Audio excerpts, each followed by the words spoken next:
Actuellement, en Occident, on entend par démocratie un système dans lequel la population se répartit en classes sociales, des plus pauvres aux plus fortunés. Le peuple désigne tous les 5 ans environ ses représentants issus des partis politiques pour le gouverner et voter les lois. Ces pouvoirs sont issus des classes supérieures de la pyramide, soit les plus fortunés. On parle d'ailleurs de classe politique. Enfin, on constate que la reproduction sociale est la règle. Autrement dit, qu'il s'agisse des pauvres comme des riches, la grande majorité reste toute sa vie dans la même catégorie sociale, qui était déjà celle de ses parents et qui sera celle de ses enfants. Si on regarde la démocratie du point de vue de la répartition du pouvoir selon le sexe, on se rend compte bien vite de la sous-représentation des femmes dans les instances du pouvoir, alors même qu'elles constituent la moitié de la population.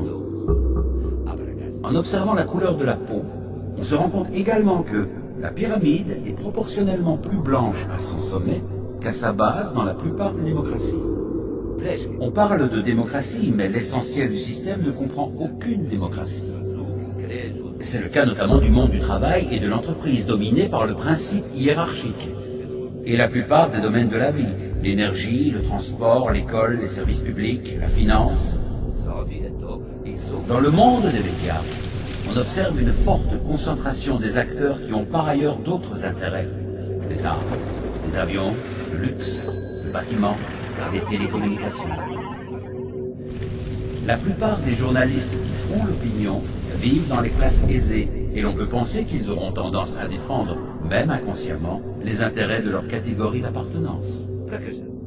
D'autre part, notre système économique favorise l'accumulation des richesses chez ceux qui en possèdent le plus. Il se trouve que ce sont les plus riches qui prêtent aux États et qui perçoivent les intérêts de la dette publique. Aujourd'hui, les plans de rigueur qui réduisent les salaires et la protection sociale reviennent donc à faire financer par les plus pauvres la dette détenue par les plus riches.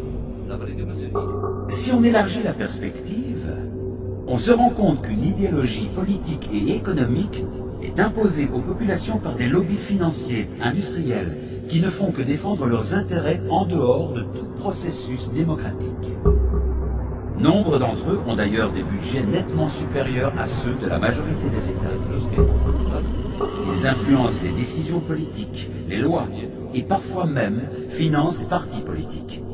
Conséquence, rigueur, chômage et misère pour les uns, richesse en pleine explosion pour les autres.